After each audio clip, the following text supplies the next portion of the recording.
आदित्य दौड़ते हुए मंदिर पहुंचा। उसने जल्दी से अपने जूते उतारे और मंदिर के अंदर आया। उसे देखते ही लता मुस्कुराते हुए बोली, पंडित जी, जब दो लोग एक दूसरे से सच्चा प्यार करते हैं तो उन्हें मिलवाने के लिए भगवान भी कोई ना कोई रास्ता निकाल ही देते हैं। वो देखिए, आदित्य आ गया। लता के इतना कहते ही सबने आदित्य की ओर देखा। उसे देखकर सबने सुकून की सांस ली। तभी सुमन बोली, पंडित जी, आदि आ गया है। अब हमें वक्त बर्बाद नहीं करना चाहिए, जल्दी से पूजा शुरू कीजिए। जी, आओ बेटा, आहाना बिटिया के पास बैठो, पंडित बोले। आदित्य आकर आहाना के पास बैठ गया और पंडित जी ने पूजा शुरू की। वो मंत्र पढ़ते हुए आदित्य और आहाना से पूजा करवाने लगे। आहाना मुस्कुराते हुए पूजा कर रही थी, पर उसकी नजरें सिर्फ आदित्य पर थी। वो मन ही मन बोली, हमारी शादी में आ रही ये परेशानी इस पूजा के बाद हमेशा हमेशा के लिए दूर हो जाएगी। उसके बाद मुझे मिसेज आहाना आदित्य मेहरा बनने से कोई नहीं रोक सकता, कोई नहीं। आहाना मन ही मन मुस्कुराए और पूजा करने लगी। पूजा के बाद पंडित जी बोले, अब चलकर वट वृक्ष की पूजा कर लेते हैं, आइए। सब अपनी जगह से उठ खड़े हुए और वट वृक्ष के पास आए। पंडित जी आदित्य और आहाना से वट वृक्ष की पूजा करवाने लगे। पंडित जी आहाना के हाथ में मौली देते हुए बोले, 11 परिक्रमा करते हुए मौली को इस वृक्ष पर लपेटिए आप दोनों। इससे आपके रिश्ते में आ रही विघ्न दूर होगी और आपका रिश्ता मजबूत होगा। आहाना ने मुस्कुराते हुए सिर हिला दिया और आदित्य के साथ आगे बढ़ी। आदित्य ने मौली हाथ में पकड़ी और आहाना उसे वृक्ष पर लपेटने लगी। पंडित जी भी फिर से मंत्र पढ़ने लगे। ये सब देखकर सुमन की खुशी का ठिकाना ही नहीं था। वो मन ही मन बोली, आपका बहुत बहुत शुक्रिया भगवान। अब मेरे बेटे की शादी जल्द से जल्द आहाना से हो जाएगी और उसे खो देने का डर हमेशा के लिए खत्म हो जाएगा। अब बस इतना और कर दीजिए कि वो लड़की जिसके साथ बचपन में आदि की शादी हुई थी, वो आदि की जिंदगी में कभी लौट कर ना आए, क्योंकि अगर वो लड़की लौटी तो ये राज सबके सामने आ जाएगा कि आदित्य मेरा बेटा नहीं है। अपने बेटे को खोकर मैं एक पल के लिए भी नहीं जी पाऊंगी। दूसरी ओर जानकी भी आदित्य और आहाना को साथ में देखकर बहुत खुश थी, पर फिर भी उनके मन में बहुत कुछ चल रहा था। उन्हें रह रहकर प्रीति का मुस्कुराता चेहरा नजर आ रहा था। वो भी मन ही मन बोली, पता नहीं क्यों ठाकुर जी, पर मुझे ऐसा लगता है कि आहाना वो लड़की नहीं है जो मेरे आदि के लिए बनी है। क्यों मुझे अजीब सी बेचैनी हो रही है। क्यों मेरा मन ये कह रहा है कि इस शादी में आ रहे विघ्न अभी भी दूर नहीं हुए हैं। जानकी ने मन ही मन इतना कहा ही था कि तभी आहाना जिस मौली को वट वृक्ष पर लपेट रही थी वो बीच में से टूट गई। मौली के टूटते ही पंडित जी घबरा कर बोले, शिव शिव शिव। पूजा के बीच मौली का टूटना शुभ शगुन नहीं होता, भगवान सब ठीक करे। पंडित जी के इतना कहते ही सब लोग परेशान हो गए। आहाना भी परेशान होकर आदित्य को देखने लगी। सबके घबराए हुए चेहरे देखकर आदित्य अकड़ बोला, कुछ नहीं होगा पंडित जी, ये सब बस अंधविश्वास है। मैं ये सब नहीं मानता और न ही ये पूजा करना चाहता था, पर अपने परिवार की खुशी के लिए मुझे यहाँ आना पड़ा। पर अब मैं कोई पूजा नहीं करूँगा। हम दोनों एक दूसरे से शादी करना चाहते हैं और हमारी शादी होकर रहेगी। इस शादी को कोई नहीं रोक सकता, कोई नहीं। इतना कहकर आदित्य वहां से चला गया। उसके जाते ही सबके चेहरे उतर गए, पर आहाना वही खड़ी रह गई। तभी पंडित जी जानकी के पास आकर बोले, जानकी बहन, आप जरा मेरे साथ आइए। जानकी ने लता और सुमन की ओर देखा और फिर पंडित जी के साथ सबसे दूर आई। पंडित जी आहाना की ओर देखकर बोले, जानकी बहन, मुझे माथे की लकीरें और हाथ की रेखाएं पढ़ना बहुत अच्छे से आता है। मैंने खुद आदित्य के माथे की लकीरें देखी है और उसकी लकीरें कहती है कि आहाना से उसकी शादी नहीं होगी, क्योंकि आदित्य की लकीरों के हिसाब से उसका विवाह 20 वर्ष की आयु के पहले ही हो जाना चाहिए था। 20 वर्ष की आयु के बाद उसकी जिंदगी में विवाह का कोई योग है ही नहीं। जानकी ने हैरानी से पूछा, ये आप क्या कह रहे हैं पंडित जी? आदि 27 साल के हो चुके हैं और उनकी अभी तक कोई शादी नहीं हुई है। पंडित जी परेशान होकर बोले, बहन जी, आज तक मेरी विद्या ने मुझे कभी गलत साबित नहीं किया। मैं जो कह रहा हूँ वो सच है या नहीं, ये या तो वक्त आपको बताएगा या फिर ईश्वर, पर मेरी विद्या मुझसे यही कह रही है कि हम चाहे कितनी भी पूजा क्यों ना कर ले, आहाना के साथ आदित्य के विवाह का कोई योग नहीं है और ये शादी कभी नहीं होगी। आदित्य की कुंडली में सिर्फ एक ही विवाह का योग है और उसकी पत्नी के साथ उसका रिश्ता बहुत से उतार चढ़ाव से जरूर गुजरेगा, पर कभी टूटेगा नहीं। मैं ये नहीं जानता कि आदित्य की जीवन संगिनी उसकी जिंदगी में आ चुकी है या आने वाली है, पर मेरी विद्या कहती है कि वो आदित्य की जिंदगी में सालों पहले आ चुकी है। पंडित जी की बातें सुनकर जानकी सोच में पड़ गई। उन्हें परेशान देखकर पंडित जी फिर से बोले, फिर भी अगर आप ये शादी करवाना चाहती है तो मैं एक कोशिश और करके देख लेता हूँ। नमस्ते, इतना कहकर पंडित जी वहां से चले गए। उनके जाते ही जानकी मन ही मन बोली, जहां तक हम आदित्य को जानते हैं वो बिना हमें बताए किसी से शादी नहीं कर सकते। हमने बचपन में प्रीति को आदित्य के लिए जरूर चाहा था, पर आदित्य तो उससे कभी मिले ही नहीं। उन्होंने तो प्रीति को बचपन में कभी देखा ही नहीं, और फिर आदित्य का पूरा बचपन तो विदेश में बीता है, तो फिर पंडित जी की बातें सच कैसे हो सकती है। जानकी वही चबूतरे पर बैठकर सोच में डूब गई। तभी सब लोग वहां आ गए। अहाना के डैड उनके सामने हाथ जोड़कर बोले, मान जी, हमारे लिए हमारी बेटी की खुशी से बढ़कर कुछ नहीं है, और हम भी इन सब बातों में विश्वास नहीं करते। इसलिए आपसे हाथ जोड़कर विनती है कि संडे को सगाई और 1 महीने बाद ये शादी हो जाने दीजिए, उसी में हमारे बच्चों की भलाई है। तभी लता भी बीच में बोली, माँ मुझे भी लगता है कि अहाना के डैड ठीक कह रहे हैं, हमारे लिए भी तो हमारे आदित्य की खुशी से बढ़कर कुछ नहीं है। सबकी बातें सुनने के बाद सुमन उनके पास बैठकर बोली, माँ आप आदित्य को अच्छे से जानती है, वो जो ठान लेता है वही करता है। अगर उसने अहाना से शादी करने का फैसला कर लिया है तो वो अपना फैसला कभी नहीं बदलेगा, और वैसे भी वो बहुत मुश्किल से शादी करने के लिए माना है, इसलिए सब कुछ भूलकर शादी की तैयारियां करते हैं। अगर उसकी किस्मत में अहाना का साथ लिखा है तो कोई कुछ भी कर ले, ये शादी होकर रहेगी, और अगर उसकी किस्मत में अहाना का साथ नहीं है तो किस्मत इस शादी को रोकने का रास्ता अपने आप खोज लेगी। हम सब कुछ किस्मत पर छोड़ देते हैं और सगाई की तैयारी करते हैं। जानकी ने हाँ में अपना सिर हिला दिया तो सबके चेहरों पर मुस्कान आ गई। सुमन ने जानकी की बाह पकड़ी और फिर से बोली, चलिए माँ, घर चलकर सगाई की तैयारियों को लेकर आपस में सलाह मशवरा कर लेते हैं, चलिए। जानकी ने उसकी ओर देखा और फिर उठकर सबके साथ आगे बढ़ने लगी, पर उनके कानों में अभी भी पंडित जी की कही बातें गूंज रही थी। वो मन ही मन बोली, हमें एक बार आदित्य से बात करनी होगी, जानना होगा हमें कि आदित्य अचानक से अहाना से शादी करने के लिए इतने उतावले क्यों हो रहे हैं। वो सच में अहाना से प्यार करते हैं या उनकी यहाँ के पीछे कोई बहुत बड़ी वजह है। इधर आदित्य अपने कमरे में आईने के सामने खड़ा अपनी शर्ट के बटन लगा रहा था। उसे बार बार प्रीति की कही बातें याद आ रही थी। उसने बैग पर रखा अपना कोट उठाया और उसे पहनते हुए बोला, आज पार्टी में मुझे प्रीति से बात करनी होगी, कुछ भी करके उससे जानना होगा कि वो अपनी शादी का मंडप छोड़कर वहां से क्यों भागी, उसके बाबासा की जान कैसे गई। आज मुझे प्रीति से अच्छे से पेश आना होगा, तब शायद वो मुझे अपने दिल की बात बता दे। वो इतना कहकर जैसे ही नीचे लिविंग रूम में आया तो उसने देखा कि उसकी सारी फैमिली घर के अंदर आ रही थी। आदित्य को नीचे आते देख अहाना ने मुस्कुराते हुए पूछा, आप कहाँ जा रहे हैं आदित्य? आदित्य ने कोई जवाब नहीं दिया और बिना कुछ कहे वहां से चला गया। उसके इस तरह जाते ही अहाना परेशान हो गई। उसे परेशान देखकर लता बोली, बेटा अभी से आदत डाल लो, आदित्य ऐसा ही है और कभी नहीं बदलेगा। अहाना हल्के से मुस्कुरा दी तो लता उसके कंधे को छूकर बोली, आओ बेटा। अहाना मुस्कुराते हुए सबके साथ बैठ गई। सब लोग सगाई की तैयारियों को लेकर आपस में डिस्कशन कर रहे थे, पर अहाना वो सिर्फ आदित्य के बारे में सोच रही थी। उसने अपना फोन उठाया और उसे कॉल किया। गाड़ी ड्राइव कर रहे आदित्य ने अहाना का नंबर देखा तो कॉल रिसीव करके बोला, हाँ अहाना। वो सबके बीच से उठकर एक तरफ आई और उसने आदित्य से पूछा, आप मुझसे नाराज है क्या आदित्य? मेरे पास फिलहाल तुमसे नाराज होने की कोई वजह नहीं है अहाना, और अगर तुम ऑफिस में हुए इंसिडेंट के बारे में बात कर रही हो तो वो सिचुएशन प्रीति ने संभाल ली थी, इसलिए मैं किसी से नाराज नहीं हूँ। अहाना मुस्कुराते हुए बोली, थैंक्स आदित्य, मैं थोड़ी देर में ऑफिस पहुंचकर आपसे बात करती हूँ।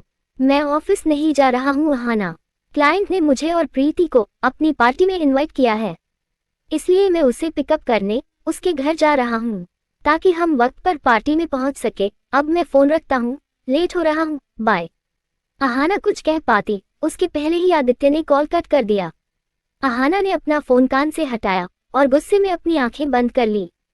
वो मन ही मन बोली, आज पहली बार ऐसा हुआ है कि ऑफिस से रिलेटेड किसी पार्टी में आदित्य के साथ मैं नहीं बल्कि कोई और गया है, और ये सब सिर्फ उस लड़की की वजह से हुआ है। तभी विवान ने वहां आकर पूछा, क्या हुआ हाना, तुम यहाँ ऐसे क्यों खड़ी हो? कुछ नहीं, आदित्य से बात कर रही थी। वैसे हाना, मेरे भाई से शादी करने के बाद तुम्हारी लाइफ बहुत दिलचस्प होने वाली है।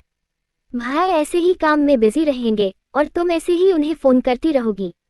अहाना हल्के से मुस्कुरा दी और मन ही मन बोली, शादी के बाद मेरी नहीं, तुम्हारे भाई की जिंदगी दिलचस्प होगी। वो वही करेंगे जो मैं उनसे करने के लिए कहूंगी। शादी के बाद अगर आदित्य मेहरा को अपनी उंगलियों पर नहीं नचाया तो मेरा नाम भी अहाना नहीं। मन ही मन इतना कहकर वो वहां से चली गई। इधर आदित्य रिया के घर पहुंचा और उसने घर की डोरबेल बजाई। डोरबेल बजते ही रिया ने आकर दरवाजा खोला तो देखा कि सामने आदित्य खड़ा था। गुड इवनिंग सर, आइए ना, रिया दरवाजे से हटते हुए बोली। मैं यही ठीक हूँ, तुम प्रीति को बुलाओ, हमें पार्टी के लिए देर हो रही है। प्रीति को 5 मिनट और लगेंगे सर, इसलिए प्लीज आप अंदर आ जाइए। आप यहाँ खड़े रहेंगे तो मुझे अच्छा नहीं लगेगा, प्लीज। आदित्य ने कुछ पल सोचा और फिर अंदर आ गया। रिया सोफे की ओर इशारा करके बोली, आप बैठिए सर, मैं आपके लिए कॉफी लेकर आती हूँ।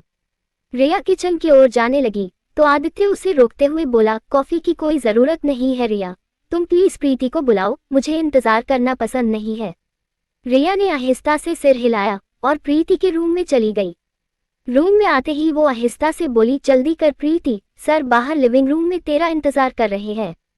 कहीं अगर तेरी वजह से वो लेट हो गए तो बहुत नाराज हो जाएंगे तुझसे और फिर पार्टी की जगह दंगल हो जाएगा।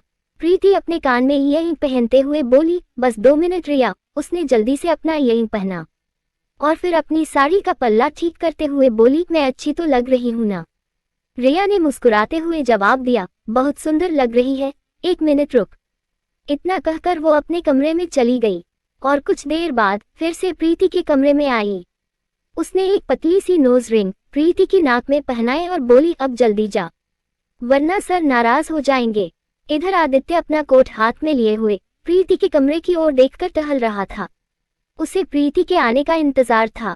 कुछ देर इंतजार करने के बाद जब प्रीति नहीं आई तो वो गुस्से में उसके कमरे की ओर बढ़ने लगा, पर तभी प्रीति अपने रूम से बाहर आ गई। उसे देखकर आदित्य के कदम रुक गए और वो एकटक उससे देखने लगा। व्हाइट कलर की शिफॉन साड़ी में वो बिल्कुल किसी परी की तरह लग रही थी। उसने अपने सारे बालों को अपने बाएं कंधे पर आगे डाला हुआ था। आंखों में काजल, होंठों पर हल्के गुलाबी रंग की लिपस्टिक, कान में बड़े बड़े इयरिंग और नाक में पतली सी नोज रिंग में वो बहुत सुंदर लग रही थी। आदित्य की नजर उस पर से हट ही नहीं रही थी। वो बिना पलके झपकाए एकटक उसे देखे जा रहा था। प्रीति ने उसे जब खुद को ऐसे देखते देखा तो वो भी झेप गई। उसने अपनी नजरें झुकाई और अपने चेहरे पर आ रहे बालों को अपनी उंगली से हटाते हुए इधर उधर देखने लगी। रिया आंखें फाड़े ये नजारा देख रही थी। कुछ देर बाद भी जब आदित्य उसे ऐसे ही देखता रहा तो प्रीति ने नजरें झुकाकर आहिस्ता से पूछा, चले सर? आदित्य चौंक कर बोला, हाँ चलो। प्रीति ने वही टेबल पर रखा अपना पर्स उठाया और आदित्य की ओर बढ़ने लगी। आदित्य ने मुंह फेर लिया और अपना कोट हाथ में लिए पलटकर बाहर जाने लगा। रिया जल्दी से प्रीति को गले लगाकर बोली, बाय। प्रीति भी उसे बाय कहकर आदित्य के पीछे पीछे बाहर आई। आदित्य ने गाड़ी के पास आते ही अपनी गाड़ी का लॉक खोला तो प्रीति बिना कुछ कहे चुपचाप गाड़ी में बैठकर सीट बेल्ट बांधने लगी। आदित्य ने भी गाड़ी स्टार्ट कर दी। गाड़ी मुंबई की सड़कों पर तेज रफ्तार से दौड़ने लगी। वो गाड़ी ड्राइव करते हुए बोला, जब तुम ज्यादा बोलती हो तो कुछ भी बोलने लगती हो, इसलिए बेहतर होगा कि तुम पार्टी में कम बोलो। बड़े बड़े लोग होंगे वहाँ, इसलिए मैं नहीं चाहता कि वहाँ कुछ ऐसा हो जिससे हमारी कंपनी की रिपोर्टेशन पर असर पड़े। I hope you can understand me. Preeti उसकी बातें सुनकर थोड़ी परेशान हो गई, पर फिर बोली, जी मैं आज पहली बार ऑफिस के किसी क्लाइंट की पार्टी में जा रही हूँ, इसलिए मुझे समझ नहीं आया कि मुझे क्या पहनना चाहिए। मैंने रिया से भी पूछा था तो उसने कहा कि मुझे वही पहनना चाहिए जिसमें मैं कंफर्टेबल फील करूं, बस इसलिए मैंने ये साड़ी पहन ली।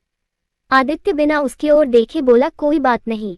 प्रीति ने सुकून की सांस ली और उसकी नर्वसनेस थोड़ी कम हो गई। कुछ देर बाद वो फिर से बोली, आई एम सॉरी सर, आपको मेरी वजह से वेट करना पड़ा। आदित्य ने कोई जवाब नहीं दिया और गाड़ी की स्पीड बढ़ा ली। प्रीति ने अपने पर्स से 500 का नोट निकाला और आदित्य की ओर बढ़ाकर बोली, ये आपके पैसे। मीटर में सिर्फ 100 रुपये ही बने थे, इसलिए मैंने उससे बचे हुए रुपये वापस ले लिए थे। तो मुझे क्यों दे रही हो? आदित्य ने उसकी ओर देखकर पूछा। तो प्रीति ने जवाब दिया, क्योंकि ये आपके हैं, और वैसे भी आपको ये देने की कोई ज़रूरत नहीं थी, मैं खुद मैनेज कर सकती थी। तुम्हारी इन्फॉर्मेशन के लिए मैं तुम्हें बता दूं कि तुम ऑफिस टाइम में और ऑफिस के काम से बाहर गई थी, और मेरे ऑफिस में अगर कोई ऑफिस के काम से ट्रैवल करता है तो उसका खर्च मेरी कंपनी उठाती है, इसलिए मैंने तुम पर कोई एहसान नहीं किया था, इसलिए इसे अपने पास रखो, समझी तुम?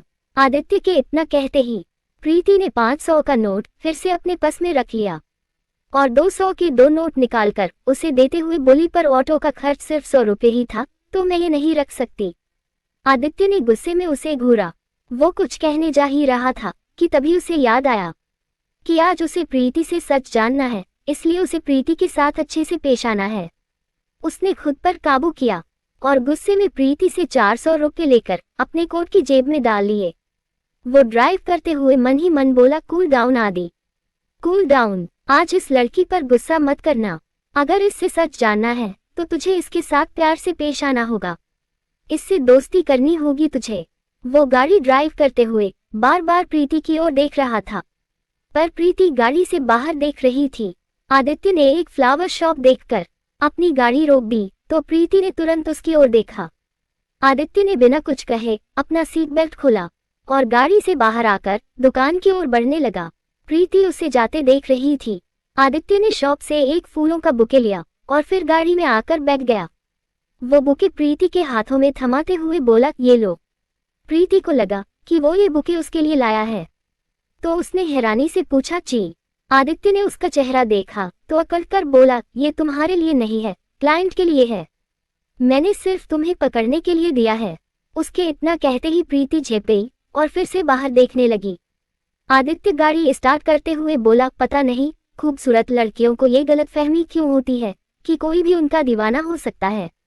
प्रीति गुस्से में पलटकर बोली, क्योंकि लड़कों की ये फितरत होती है, खूबसूरत लड़की देखी नहीं कि लग जाते हैं अपना काम धाम छोड़कर उस पर लाइन मारने।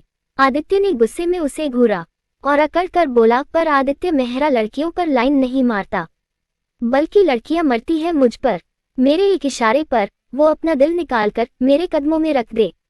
प्रीति भी अकड़ कर बोली, बहुत बड़ी गलतफहमी है आपको अपने बारे में, सिर्फ आपकी ये भोली सूरत देखकर शायद कोई लड़की आप पर फिदा हो जाए, पर अगर वही लड़की 24 घंटे आपके साथ बिता ले तो मैं गारंटी के साथ कह सकती हूँ कि वो अपना दिल उठाकर भाग खड़ी होगी।